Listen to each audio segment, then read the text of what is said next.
우리가 세상에 사는 날 동안 가장 귀한 사람은 우리 함께 사는 가족인 줄 믿습니다. 그런데 우리의 육신의 가족은 우리가 오래 살아도 100년을 함께 살지 못합니다. 그런데 주님 안에서 믿는 믿음의 가족은 앞으로 천국에서 영원히 함께 살 사람들입니다. 그래서 그만큼 귀한 사람들입니다. 그 믿음의 사람들이 모인 곳이 바로 교회인 줄 믿습니다. 며칠 전 동부 유럽의 헝가리를 여행하던 한국인 관광객들이 사고를 당했습니다. 헝가리의 수도 부다페스트를 지나는 다뉴브 강에서 야경을 즐기던 한국 사람들이 관광객들이 많이 죽거나 실종되었습니다. 현지 헝가리 사람 2명을 포함해서 모두 다 35명이 배를 탔는데 구조된 사람은 7명밖에 되지 않았습니다. 그 중에 35명 중에 확인된 사망자는 7명이고 나머지 21명은 실종되었습니다. 실종된 사람들은 지금도 찾고 있지만 살아있는 사람은 없을 것이라고 추측합니다.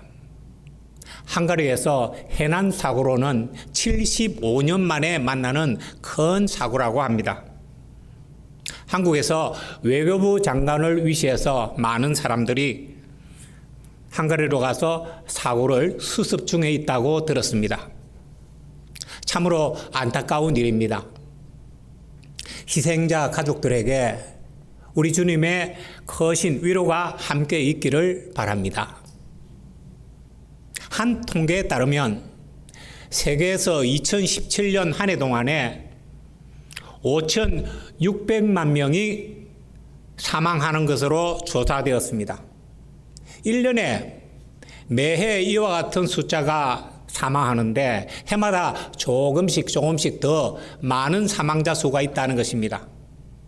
1년에 세계에서 모두 다 사망하는 사람은 우리 한국의 인구보다도 거의 비슷한 그런 수준의 사람만큼 사망합니다. 이 가운데에 2017년 한 해 동안에 사고로 죽은 사람은 460만 명이라고 합니다. 이 사고는 교통사고나 해난사고, 화재 또는 살인사건 등 모든 사고를 포함하는 것입니다. 이것은 사고로 인해서 1시간 동안에 525명이 세계에서 사망한다는 뜻입니다. 오늘도 우리가 예배를 드리고 있는 이 1시간 동안에 세상에서는 525명이 죽어가고 있습니다. 사고로 죽든지 병으로 죽든지 늙어서 죽든지 누구나 죽습니다. 죽음은 어느 누구도 피할 수 없습니다. 전 세계적으로 보면 1초에 2명꼴로 사람들이 죽습니다. 알고 보면 죽음은 우리 아주 가까이에 있습니다. 그런데 그 죽음은 끝이 아닙니다. 죽음 이후에는 심판이 있습니다. 심판은 누가 받습니까? 죄를 지은 사람이 심판을 받습니다. 그런데 예수 그리스도를 믿는 사람은 심판받지 않습니다.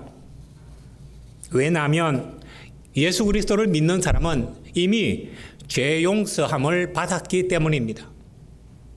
죄를 지었지만 죄 용서함을 받은 사람은 심판받지 않습니다. 요한복음 3장 16절로 18절은 이렇게 말씀합니다.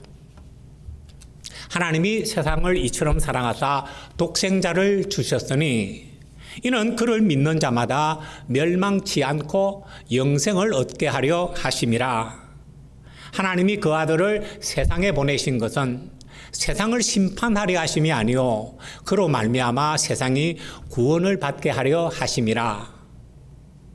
18절에는 그를 믿는 자는 심판을 받지 아니하는 것이요 믿지 아니하는 자는 하나님의 독생자의 이름을 믿지 아니함으로 벌써 심판을 받은 것이니라 라고 말씀합니다. 믿는 사람도 죽습니다. 믿는 사람도 사고를 당할 수 있고, 믿는 사람도 병에 걸릴 수 있습니다. 믿는 사람도 전쟁에 나가서 죽을 수 있습니다. 믿는 사람도 언제 죽을지 모르지만 언젠가는 죽습니다. 그러나 믿는 사람은 심판받지 않습니다. 믿는 사람은 죽어도 심판받지 않고 천국에 갑니다. 그곳에서 영원히 삽니다. 이것이 우리에게 얼마나 큰 위로가 되는지를 모릅니다. 세상에서 우리가 어떤 일을 만난다 할지라도 우리가 죽고 나면 영원한 천국, 이 세상보다도 100배나 1000배나 10,000배나 더 좋은 세상이 우리를 기다리고 있다는 사실이 우리에게 얼마나 큰 위로가 되고 소망이 되는지를 모릅니다. 우리가 다 잘 아시는 바와 같이 하나님의 아들 예수님이 이 세상에 오신 이유는 모든 사람이 그를 믿어 멸망하지 않고 영생을 얻게 하려 하심이라고 성경은 말씀합니다. 영생을 얻는 것을 멸망으로부터 구원받았다고 말합니다. 믿는 사람은 멸망하지 않고 구원받아 하나님의 나라 천국에서 영원히 삽니다. 예수님은 이 세상에 계실 때에 자나 깨나 어떻게 하면 이 세상에 있는 모든 사람들이 다 구원받고 천국에서 살 수 있을까를 생각하셨습니다. 예수님이 기적과 표적을 행하시고 환자의 병을 고치신 것은 오직 하나님의 나라 천국 복음을 전파하시기 위해서였습니다. 오늘 본문도 어떻게 하나님의 나라에 들어갈 수 있는지에 대한 예수님의 말씀입니다. 당시 유대인의 지도자로 공의의 회원이었던 니고데모는 밤중에 예수님을 찾아왔습니다. 공의회라고 하면 오늘날 정부와 국회와 법원을 합쳐놓은 것과 같은 그런 역할을 하는 것으로 이스라엘에서 뽑고 뽑은 지도자 72명이 모여서 이스라엘을 다스리는 곳입니다. 그러므로 공의회 회원은 아주 큰 권세를 가진 사람이었습니다. 그리고 공의회 회원은 최소한도 나이가 40세가 넘어야 하고 공부도 많이 해서 학식도 높아야 하지만 많은 백성들의 존경을 받는 사람이어야 했습니다. 그런 니고데모가 이제 나이 30밖에 되지 않은 그런 젊은 청년 예수님을 찾아왔다는 것은 이 사람이 얼마나 겸손하고 그리고 또 하나님 나라에 대해서 관심이 많은 사람이라는 사실을 우리에게 알려줍니다. 니고데모는 예수님이 행하신 표적과 그리고 예수님의 설교를 듣고 하나님의 나라에 대해서 좀 더 알고 싶어서 밤중에 예수님을 찾아온 것입니다. 그 니고데모에게 예수님이 하나님의 나라에 대해서 말씀합니다. 사람이 거듭나지 아니하면 하나님의 나라를 볼 수 없느니라. 여기서 거듭나다는 말은 헬라어 원어로 아노덴입니다. 이 아노덴이라는 말은 위로부터 하나님께로부터 라는 뜻도 있고 다시 두 번째라는 뜻도 있습니다. 그리고 하나님을 볼 수 없다라고 할 때에 그 본다라는 말은 경험하다, 참여하다라는 뜻입니다. 그러니까 예수님께서 하신 말씀은 사람이 하나님께로부터 나지 아니하면 하나님 나라를 경험하거나 하나님 나라에 참여할 수 없다라는 뜻으로 말씀하신 것입니다. 그런데 니고데모는 이해하기를 아노덴이라는 말을 다시 두 번째라는 말로 이해를 했습니다. 사람이 두 번째 나지 아니하면 하나님 나라를 볼 수 없다고 해석한 것입니다. 그러니까 니고데모는 사람이 두 번째 난다는 말이 잘 이해가 되지 않았습니다. 그래서 다시 질문했습니다. 사람이 늙으면 어떻게 날 수 있사옵나이까? 두 번째, 모태에 들어갔다가 날 수 있사옵나이까? 예수님은 다시 설명했습니다. 사람이 물과 성령으로 나지 아니하면 하나님의 나라에 들어갈 수 없느니라. 예수님이 말씀하신 거듭나다는 말씀은 우리의 육신의 몸이 다시 태어나는 것이 아닙니다. 영적으로 다시 태어나는 것을 말씀합니다. 거듭난 사람은 물로 침례를 받고 성령으로 거듭난 사람입니다. 침례를 받는다는 것은 사람들 앞에서 내가 하나님께 돌이켜서 하나님 앞으로 왔다는 것을, 세상 길로 가다가 하나님 앞으로 왔다는 사실을 사람들 앞에 공표하는 것입니다. 그리고 내 과거의 육신의 몸은 물에 잠겼을 때에 죽고 다시 일어날 때에 새롭게 태어났다라고 하는 뜻이 물에 침례를 받는 것입니다. 또한 성령으로 태어난다는 것은 우리의 죽었던 그런 영이 성령으로 인해서 다시 한번 새로운 영의 생명을 얻는다는 뜻입니다. 그런 사람이라야 하나님 나라 천국에 들어갈 수 있다고 예수님께서 말씀하신 것입니다. 또한 예수님께서는 하나님 나라의 천국에 들어갈 수 있는 사람과 들어갈 수 없는 사람에 대해서 성경의 여러 군데에서 말씀하셨습니다. 그 중에 먼저 천국에 들어가지 못한 사람에 대해서 말씀하신 것이 있습니다. 예수님은 결단코 천국에 들어가지 못할 사람에 대해서 말씀했습니다. 성경에서 천국에서 결단코 들어가지 못한다고 예수님이 말씀한 구절은 4개 구절이 있습니다. 마가복음 10장 15절 말씀입니다.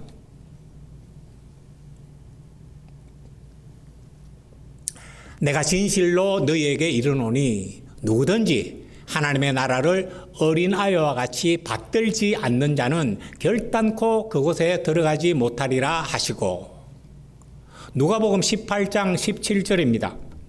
내가 진실로 너희에게 이르노니 누구든지 하나님의 나라를 어린아이와 같이 받아들이지 아니하는 자는 결단코 거기 들어가지 못하리라 하시니라. 마태복음 5장 20절, 내가 너희에게 이르노니 너희 의가 서기관과 바리새인보다 더 낫지 못하면 결코 천국에 들어가지 못하리라. 마태복음 18장 3절입니다. 이르시되 진실로 너희에게 이르노니 너희가 돌이켜 어린아이들과 같이 되지 아니하면 결단코 천국에 들어가지 못하리라. 결단코 하나님의 나라 천국에 들어가지 못할 세 종류의 사람이 있습니다. 마가복음 10장 15절과 누가복음 18장 17절은 똑같은 말씀입니다. 그러니까 들어가지 못할 세 종류의 사람은 첫째, 하나님의 나라를 어린아이와 같이 받들지 않는 사람입니다. 두 번째로는 그 사람의 의가 서기관과 바리새인보다 더 낫지 못한 사람입니다. 세 번째로는 돌이켜 어린아이들과 같이 되지 아니한 사람입니다. 그런데 우리가 결단코 들어가지 못할 사람을 뒤집어 보면 누가 들어갈 수 있는 사람인지 알 수 있습니다. 중동 지방을 여행하다 보면 이슬람 사원을 만납니다. 사람들이 그 사원 안에는 어떤 모습일까 궁금하게 되면 그 사원 안에 들어가 보고 싶어 합니다. 그런데 그 이슬람 사원을 들어가려고 하면 신발을 신고는 결코 들어갈 수 없습니다. 그러면 그 안에 들어가려고 하면 어떻게 해야 됩니까? 신발을 벗어야 들어갈 수 있습니다. 그러므로 하나님의 나라에 들어가고 싶은 사람은 어린아이와 같이 하나님의 나라를 받들어야 합니다. 받든다는 말은 환영하다, 영접하다라는 뜻입니다. 어린아이는 천진하고 순수하고 단순하고 그리고 겸손합니다. 한국에서 보면 어린아이들이 학교에서 소풍을 가거나 여행을 갈 때 보면 얼마나 그 소풍이나 여행을 기다리는지를 모릅니다. 하루하루 손꼽아 기다리면서 여행 가기 전날에는 얼마나 좋은지 잠도 제대로 자지 않는 모습을 봅니다. 하나님 나라에 들어가기를 원하는 사람은 어린아이와 같이 천진하고 순수하게 하나님 나라를 환영하고 받들며 기뻐해야 합니다. 그런 사람이라야 하나님의 나라에 들어갈 수 있다고 말씀하는 것입니다. 어린아이가 하나님의 나라를 환영하고 영접하듯이 그렇게 우리는 하나님의 나라를 받들고 있습니까? 두 번째로 그 사람의 의가 서기관과 바리새인보다 더 나아야 합니다. 여기서 의는 정의를 말씀합니다. 정의란 법을 지키는 미덕입니다. 그러니까 서기관과 바리새인보다 하나님의 말씀을 더 잘 지켜야 한다는 것입니다. 서기관과 바리새인들은 하나님의 말씀을 반드시 해야 할 248가지 그리고 결코 해서는 안 될 말, 안 될 일 365가지 합해서 613가지를 정리를 해놓고 그것을 다시 세세하게 적용하는 규정을 만들어 놓고 지켰습니다. 그리고 그렇게 만들어 놓은 그 규정들을 문자적으로 하나하나씩 그대로 지켰습니다. 그들은 안식일 규정을 철저히 지켰습니다. 예수님이 제자들과 함께 밀밭 사이로 지날 때였습니다. 제자들이 배가 고팠습니다. 그래서 익어가는 그 밀을 손으로 따다가 비벼서 손바닥으로 비벼서 그렇게 해서 먹었습니다. 그들은 밀 이삭을 손으로 비벼 먹는 것이 추수하고 탈곡하는 그런 일이라고 했습니다. 안식일 날 그렇게 일을 하는 것에 대해서 일하지 말고 쉬라는 안식일 규정을 어겼다고 지적을 했습니다. 안식일 날 예수님께서 병자를 고치셨습니다. 그런데 환자를 고치는 일도 그건 일이니까 안식일 날 하면은 안 된다라고 하면서 예수님을 안식일을 어기는 사람이라 하나님의 율법을 지키지 않는 사람이라고 했습니다. 그래서 예수님은 말씀합니다. 안식일은 사람을 위해서 있는 것이지 사람이 안식일을 위해서 있는 것이 아니라 그거 말씀하신 것입니다. 너무나 율법을 문자적으로 잘 지키려고 하는 그런 서기관들과 바리새인들에게 예수님이 마태복음 23장 23절에서 이렇게 말씀합니다.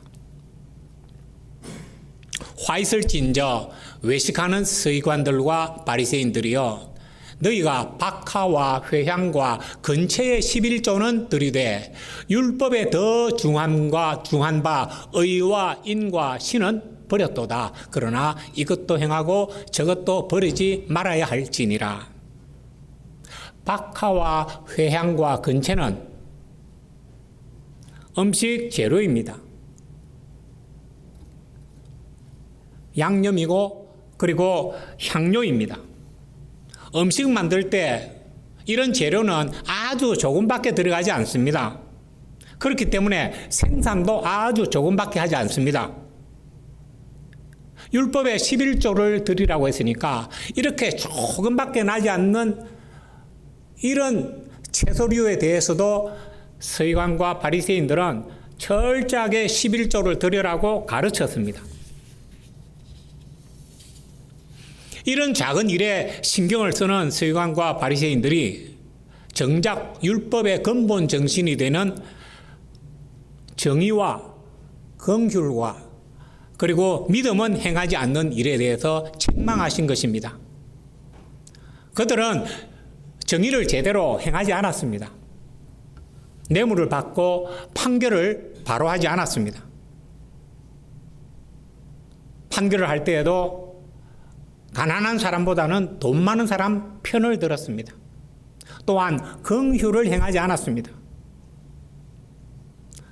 가난한 사람들 불쌍히 여기지 않았다는 것입니다.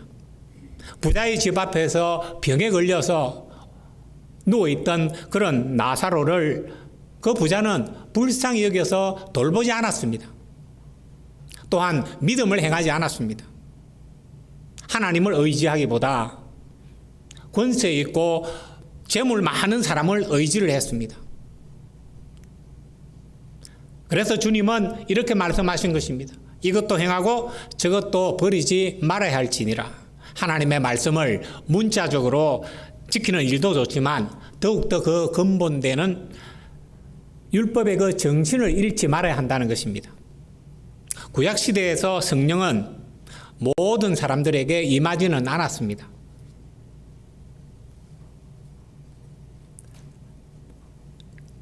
그러므로 서기관과 바리새인들은 성령의 도움 없이 자신들의 힘으로 율법을 그렇게 열심히 지켰습니다. 그런데 오늘날 신약시대의 우리들은 우리 안에 계신 성령의 도움으로 우리가 신앙생활을 하는 사람입니다. 그러므로 성령이 함께 하시는, 하나님이 함께 하시는 우리의 의는 서기관과 바리새인들보다는 훨씬 더 나아야 하지 않겠습니까? 우리의 의는 어떻습니까? 우리의 의는 서기관과 바리새인보다 더 낫습니까? 세 번째로 돌이켜 어린아이들과 같이 되지 아니하면 결단코 천국에 들어가지 못하리라고 했습니다. 예수님을 따르는 제자들이 예수님께서 능력을 행하시는 기적과 표적을 행하시는 그런 모습을 보았습니다. 그래서 그들은 생각했습니다. 이대로 나가면 언젠가는 예수님이 정권을 잡고 이 이스라엘을 다스리게 될 것이라. 그럼 그때 누가 높은 자리에 갈 수 있을까 알고 싶어 했습니다. 다들 높은 자리가 탐이 났기 때문입니다. 그래서 마태복음 18장 1절에서 제자들은 예수님께 이렇게 질문합니다. 천국에서는 누가 크니까? 예수님은 어린아이 하나를 불러 앞에 세우시고 이렇게 말씀하십니다. 마태복음 18장 3절 말씀입니다. 이르시되 진실로 너희에게 이르노니 너희가 돌이켜 어린아이들과 같이 되지 아니하면 결단코 천국에 들어가지 못하리라. 돌이키다는 것은 가던 길을 멈추고 돌아서는 것을 말합니다. 예수님은 제자들에게 천국에서 높은 자리를 차지하려는 그런 생각에서 돌이키라는 것입니다. 천국은 겸손한 사람이 가는 곳이지 남보다 높은 자리를 차지하려는 그런 욕심 많은 사람이 가는 곳이 아니라는 뜻입니다. 그리고 어린아이들이란 혼자서 살 수 없는 그런 사람들입니다. 본질상 연약한 존재입니다. 부모의 도움 없이는 살 수 없는 사람이 어린아이들입니다. 그러므로 부모에게 절대적으로 의지를 해야 합니다. 돌이켜 어린아이들과 같이 되라는 것은 하나님의 자녀들은 부모에게 의지하는 그런 어린아이들과 같이 전적으로 하나님만을 의지하라는 것입니다. 자신을 내세우거나 자신의 힘을 과대평가해서 하나님을 의지하지 않는 사람은, 즉 자기 힘으로 자기 뜻대로 살아가는 사람은 천국에서 하나님과 더불어 살 수 없다고 말씀하신 것입니다. 우리들은 어떻습니까? 부모님만 의지하는 그런 어린아이들과 같이 하나님만 의지하는 어린아이들과 같은 그런 사람이 되셨습니까? 요즘 천국에 대한 많은 유머들이 있음을 봅니다. 주일학교에서 선생님이 아이들에게 물었습니다. 여러분, 내가 재산을 다 팔아 가난한 사람들에게 모두 다 나누어 주면 천국에 들어갈 수 있을까요? 아이들이 대답합니다. 아니요. 선생님이 다시 묻습니다. 그러면 내가 착한 일을 많이 하면 천국에 들어갈 수 있을까요? 아이들이 다시 대답합니다. 아니요. 선생님이 다시 묻습니다. 그럼 어떻게 하면 천국에 들어가죠? 그 중에 한 아이가 자신 있게 대답합니다. 죽어야 천국 갈 수 있어요. 성경에서 말씀하는 하나님의 나라 천국은 두 가지가 있습니다. 하나는 미래의 영원한 하나님의 나라와 또 하나는 현세에서 지금 이 땅에서 누리는 하나님의 나라입니다. 교회는 이 땅에서 누리는 하나님 나라의 예표입니다. 예수 그리스도를 영접하고 믿는 사람은 하나님의 자녀가 된 사람입니다. 하나님의 자녀는 이 땅에서도 하나님 나라에 사는 사람들입니다. 우상에 바쳤던 제물인 고기를 먹는 일로 인해서 교회 안에서 문제가 생겼습니다. 믿음이 강한 사람은 우상은 아무것도 아니니까 우상 앞에서 바쳤던 그런 고기를 먹는 것은 괜찮아 라고 하면서 그 고기를 먹었습니다. 그런데 믿음이 연약한 사람은 어떻게 우상 앞에 바쳤던 그런 제물을 먹을 수가 있나 믿는 사람이 그러면서 먹으면 안 된다고 했습니다. 그래서 여러 교회에서 그런 문제로 갈등이 생겼습니다. 로마서 14장 17절에 사도 바울은 이렇게 권면을 합니다. 하나님의 나라는 먹는 것과 마시는 것이 아니요 오직 성령 안에 있는 의와 평강과 희락이라. 교회는 이 땅에서의 하나님의 나라입니다. 교회는 정의가 실천되는 곳입니다. 또한 교회는 평강이 있는 곳입니다. 다툼과 갈등이 있으면 평강을 누릴 수 없습니다. 또한 교회는 희락이 있는 곳입니다. 희락은 기쁨과 즐거움을 말합니다. 의와 평강과 희락을 성령 안에서 누리는 것을 우리는 천국을 누린다고 말합니다. 하나님의 나라는 성령 안에서 행하는 삶이고 누리는 삶입니다. 성령을 떠나서는 하나님의 나라를 우리는 누릴 수 없습니다. 이 모두는 하나님과 또는 사람과 좋은 관계 속에서 누릴 수 있습니다. 의인은 하나님의 말씀에 순종해서 하나님과 좋은 관계를 가질 때 누릴 수 있습니다. 평강은 또한 좋은 관계에서 생겨납니다. 하나님과 좋은 관계를 가질 때 평강이 있습니다. 또한 가족 간에, 친구 간에 다툼이 있거나 갈등이 있으면 평안이 없습니다. 희락은 기쁨과 즐거움입니다. 사람들은 좋은 관계에 있을 때 기쁨과 즐거움을 나눌 수 있습니다. 기쁨과 즐거움에 반드시 따르는 것은 웃음입니다. 과학적으로 웃음을 연구하는 전문가들이 조사한 바에 따르면 6살 난 아이는 하루에 약 300번 정도 웃고 보통의 성인들, 정상적인 성인들은 하루에 17번 정도 웃는다고 합니다. 그리고 웃을 때에는 얼굴에 있는 15개의 근육이 움직이며 특별히 포복절도할 때에는 신체 내부에 있는 모든 기관들이 진동을 하고 혈액순환도 빨라지고 그리고 호흡량도 많아진다고 합니다.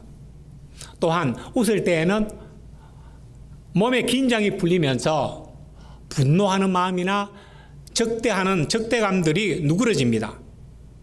우리가 서로 다투다가도 누가 우스운 말을 한마디 하게 되면 그냥 함께 웃으면서 화가 풀리는 그런 모습을 우리가 때로 경험하게 됩니다. 특별히 과학자들이 주장하는 것은 사람이 많이 웃고 나면 면역력이 높아진다는 것입니다. 미국 로마린 의과대학의 리버커 교수와 스탠리덴 박사가 행한 실험 결과 보고가 있습니다. 이 교수들은 성인들을 두 집단으로 나누어서 금식을 시킨 후에 아주 재미있는 비디오를 60분간 정도 보여주는 실험을 했습니다. 그런 다음에 그들의 피를 뽑아 분석해 본 결과 체내에서 중요한 역할을 감당하는 항체인 감마 인터페론이 변화하고 커다란 그 변화의 차이가 있다는 것을 발견했습니다. 그 감마 인터페론은 인체 내에서 병균을 대적하는 항체의 역할을 하는 물질입니다. 그런데 비디오를 보면서 즐겁게 웃은 집단은 그렇지 않은 집단에 비해서 감마 인터페론의 양이 200배나 증가되는 것을 보게 되었습니다. 그리고 웃음으로 증가된 그 감마 인터페론은 웃고 난 지 30분이 지난 뒤에까지도 그대로 유지되었다는 것을 알게 되었습니다. 뿐만 아니라 이 실험에서 많이 웃는 사람들은 인체에 나쁜 영향을 끼치는 그런 호르몬들이 오히려 감소하는 결과를 발견했습니다. 그래서 미국의 많은 병원에서는 건강교육을 위한 그런 책자에서 15초 동안 소리를 내 웃으면 이틀 동안 수명이 연장된다는 문구가 있다고 합니다. 그래서 현재 미국의 듀크 대학교의 종합암센오와 뉴욕의 향군병원 그리고 버몬트의 메디칼 센터 등 수많은 병원에서는 유머 도서실과 유머 이동 문고를 운영하고 있다고 합니다. 특별히 뉴욕의 콜롬비아 장로교 병원에서는 유머 치료를 주제로 하는 그런 큰 세미나를 개최한 바가 있습니다. 여러분, 가능한 한 평소에 잘 웃고 많이 웃으면서 사시기를 바랍니다. 웃음은 전염성이 있습니다. 한 사람이 웃으면 주위에 있는 사람은 영문도 모르고 따라 웃게 됩니다. 웃으면 복이 와요 라는 말이 있습니다. 그런데 많은 사람들은 복이 와야 웃지요 라고 말합니다. 그런데 웃으면 복이 옵니다. 작은 일에도 항상 웃기를 바랍니다.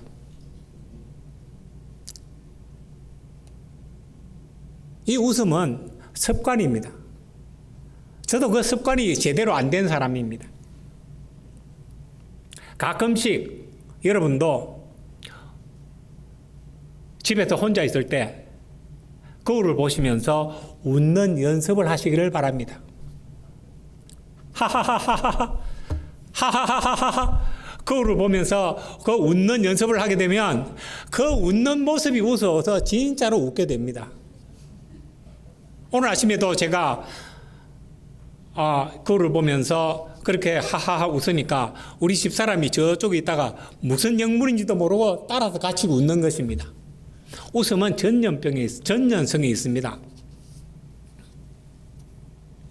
그런 면에서 평강이 많고 웃음이 많은 우리 교회는 참으로 복된 교회라고 생각합니다. 어린아이들이 잘 웃는 이유는 마음에 걱정, 근심이 없기 때문입니다. 걱정거리가 생겨도 마음에 오래 담아두지를 않고 곧 잊어버리기 때문입니다. 어떤 사람이 잘 웃습니까? 만족하는 사람입니다. 만족이란 부족함이 없는 상태입니다. 사람들은 부족함이 없다고 하면 제일 먼저 생각하는 것이 재물이 부족함이 없으면 만족할 것이라고 생각합니다. 그러나 세상의 어떤 부자에게라도 물어보면 걱정, 근심 없는 사람은 없습니다. 그러므로 그 사람은 만족하지 않습니다. 다음으로는 하고 싶은 일을 하거나 또는 자기가 이루고 싶은 소원을 이루게 되면 만족할 것이라고 생각합니다.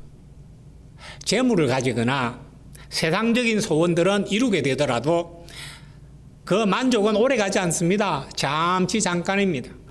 그래서 세상적인 것들은 일시적으로 우리에게 만족은 주지만 변하지 않는 만족, 영원한 만족, 진정한 만족은 우리에게 주지를 못합니다. 사람은 마음이 채워져야 만족할 수 있는데 우리의 마음은 세상의 것으로는 채울 수 없습니다. 왜냐하면 우리 마음은 세상보다도 훨씬 더 크기 때문입니다. 그러므로 세상에서는 진정한 만족을 얻을 수 없습니다. 오직 한 분, 세상보다도 더 크신 하나님만이 우리 마음을 충만하게 채우실 수 있습니다. 세상적인 그 어떤 것으로도 우리 마음을 채울 수 없다는 사실을 기억하시기를 바랍니다. 하나님의 나라는 세상의 것으로 우리 마음을 채우는 것이 아니라 하나님이 우리 마음에 오시고 우리 안에 계셔서 성령 안에서 의와 평강과 희락으로 우리 마음을 가득 채우는 것입니다. 믿음으로 성령 받고 거듭나서 하나님의 나라를 소유하고 성령 안에서 의와 평강과 희락을 날마다 누리는 여러분과 제가 되기를 우리 주님 예수 그리스도 이름으로 축원드립니다. 다 같이 기도하시겠습니다. 하나님 아버지, 우리가 이 세상 사는 날 동안 이 땅에서 살면서도 하나님의 자녀로서 하나님의 나라를 마음껏 누리며 살기를 원합니다. 우리의 생각대로 우리의 뜻대로가 아닙니다. 성령께서 우리 안에 오셔서 성령 안에서 누리는 축복입니다. 오늘 함께 예배를 드린 모든 믿음의 식구들 위에 주님이 함께 계셔서 성령 충만함으로 우리가 날마다 이 하나님의 나라를 경험하면서 살아가는 저희가 되기를 원합니다. 특별히 여행 중에 있는 많은 믿음의 식구들이 있습니다. 그들이 어디에 있든지 주님께서 함께 하셔서 하나님의 은혜와 평강이 그들 가운데 충만하기를 우리 주님 예수 그리스도 귀하신 이름으로 감사하며 기도드리옵나이다. 아멘.